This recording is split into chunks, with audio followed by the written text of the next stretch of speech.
দেখুন, আগামীকাল অভিষেক বন্দ্যোপাধ্যায় তো হাজিরার কথা ছিল সিআইডির কাছে, কিন্তু তিনি কি হাজিরা দেবেন এই একটা প্রশ্ন যখন চর্চায় চলছে, তখন এই মুহূর্তে একটা বড় খবর আসছে। কাল অভিষেককে তলব, তার আগে এসআইটি গঠন করা হয়েছে। এসআইটি গঠন করলো সিআইডি, একজন স্পেশাল সুপারিনটেন্ডেন্টের নেতৃত্বে 5 সদস্যের এসআইটি সিট গঠন করা হয়েছে।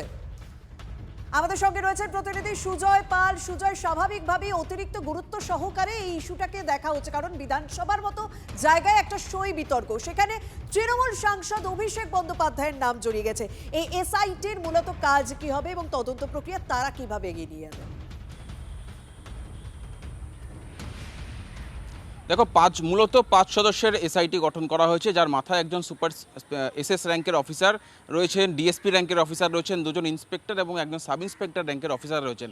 এছাড়াও আরও বেশ কয়েকজন রয়েছে যারা এই এসআইটির আন্ডারে কাজ করছে বা এসআইটির সঙ্গে কাজ করছে। তার কারণ সিআইডি এই বিষয়টিকে যথেষ্ট গুরুত্ব দিয়ে দেখছে। তার কারণ বিধানসভায় যদি বিরোধী দলের ক্ষেত্রে এরকম একটা সই জালিয়াতির মতো ঘটনা ঘটে, তাহলে এর পেছনে কারা কারা রয়েছে, এই সই জালিয়াতির পেছনে মাস্টার মাইন্ড কারা রয়েছে, কোনো আর্থিক লেনদেন রয়েছে কিনা, সমস্তটাই তদন্তের আওতায় রয়েছে। এবং যেহেতু এর পিছনে বিধায়করা যুক্ত রয়েছেন, সেই হিসাবে এই তদন্তের ভার যে কোনো সাধারণ একজন অফিসারের উপর রাখলে তার পক্ষে সম্ভব নয়, তেমনটা মনে করেছে সিআইডি।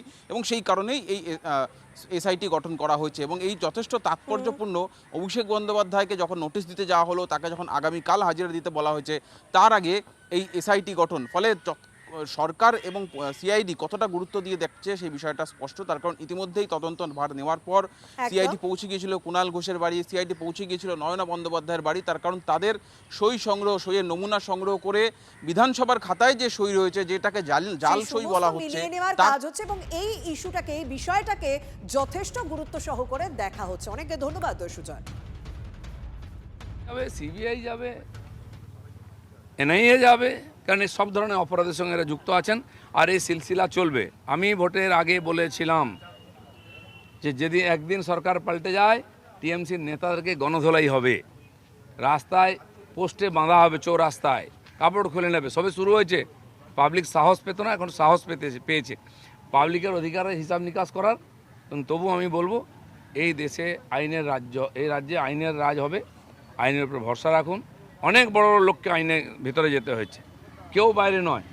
আর আমাদের বিজেপি সরকারের উপর ভরসা রাখুন, কোনো দোষী বাঁচবে না, সবাইকে সাজা পেতে হবে।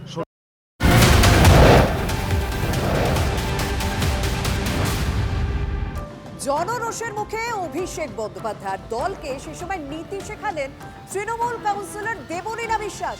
দেবলীনা বিশ্বাস সেই কাউন্সিলর যিনি সবার আগে বড় চেয়ারম্যানের পদ থেকে ইস্তফা দিয়েছিলেন। অভিষেক বন্দ্যোপাধ্যায় বাড়িতে নোটিশ দেওয়া হয় যখন